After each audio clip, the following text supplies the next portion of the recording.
এখন বাজে মোটামুটি 6:30। আর দেখো কেমন ঘুরঘুটে অন্ধকার, কিন্তু সেইটা দেখানোর আমার উদ্দেশ্য নয়। আজকে দেখো কি পরিমাণের ফ্রস্ট হয়েছে, এগুলো ডাস্টবিনের উপর পুরো জমে গেছে, গাড়ির ওপরটা পুরো জমে গেছিলো, সৌভিক ক্লিন করেছে। আর এই দেখো আমাদের লেটার বক্স তো পুরো ওপরে জমে গেছে, সব কিছুই ফ্রোজেন। শীত আসছে, মানে এসে গেছে। আর এই নিচটা দেখো পুরোটাই জমা, এই দেখো কেমন জমে গেছে।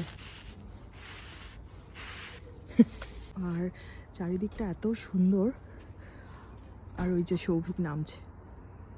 বেরিয়েছি আমরা একটু হাঁটতে। সারাদিন অফিসের পর একটু হাত পা না ছাড়ালে একদম মানে ঘরে বসা হয়ে যায়।